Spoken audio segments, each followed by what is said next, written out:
The United States has allocated $533 million in humanitarian assistance for Africa. The funds will go to Nigeria, Ethiopia, Somalia, South Sudan, and countries in the Lake Chad region. According to a statement issued by the U.S. Department of State, the new funding will be used to provide emergency food and nutrition assistance, as well as emergency health care and hygiene programs. Nigeria will receive more than $128 million of the newly announced funds. Some of the money will go towards strengthening education systems in select northern states. Nigeria and USAID have collaborated on projects to renovate schools, provide learning materials, and ensure every child living in IDP camps will have access to quality education.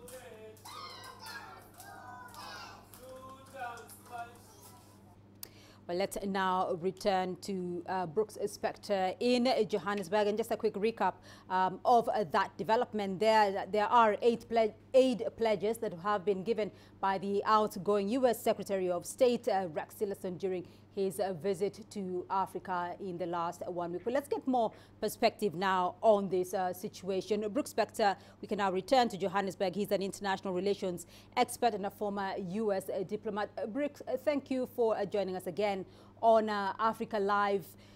How should African leaders now treat those aid pledges that have been made by the outgoing U.S. Secretary of State there, given that he is no longer in a government? Is it still a binding commitment? Well, I mean, there were no treaties signed per se or signatures on checks, but I think the broad aspect of the Tillerson mission, which spoke a great deal about security and counterterrorism, I don't think any of that is particularly at odds with what the Trump administration, even with a new Secretary of State, would be interested in pursuing. Remember, the Trump administration, at least up till this point, has largely been concerned with Africa only insofar as it talks to regional security and counterterrorism efforts, and rather less so on the questions of trade, investment, and similar economic issues. So I think that under the new Secretary of State, you're not going to see an enormous difference on those areas. Right. Brooks, of course, there was not a very clear indication as to exactly what was the U.S.'s Africa policy up until these points now. And this was the first visit of America's top diplomat to the continent. I mean, what impact, though, will his sacking have on any policy for the continent, or what impact will it have on U.S.-Africa relations moving forward?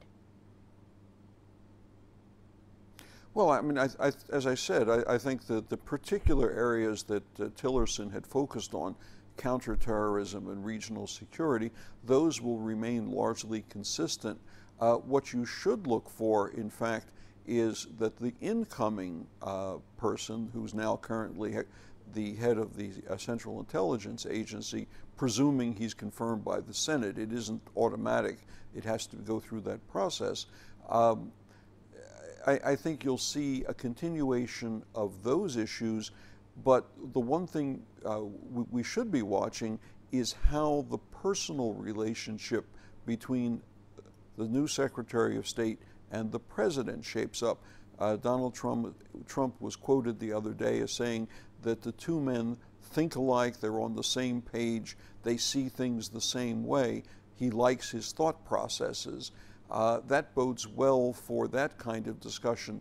The flip side of that, and the thing we should worry about, is that there will be no longer a dissenting voice on some of the ideas that Donald Trump has. Rex Tillerson was known for thinking that negotiations with North Korea made sense, something Donald Trump disagreed with up until a sudden switch. Tillerson supported the five powers and Iran nuclear accord, something that Donald Trump has spent a fair amount of time denigrating. Rex Tillerson, however, had another problem. It wasn't all roses for him in policy issues. He wasn't well liked within the Department of State because he was trying to carry out a private industrial management style changeover in the way in which the State Department carried out his business, and there were a large number of vacant positions. Right. People had not been nominated or had not been yet confirmed. Those are problems. Hopefully the new person can make some dent in that, but I think what we lose in the process is the quality of dissent along policy grounds. All right, Brooks Spector joining us there from Johannesburg. Thank you.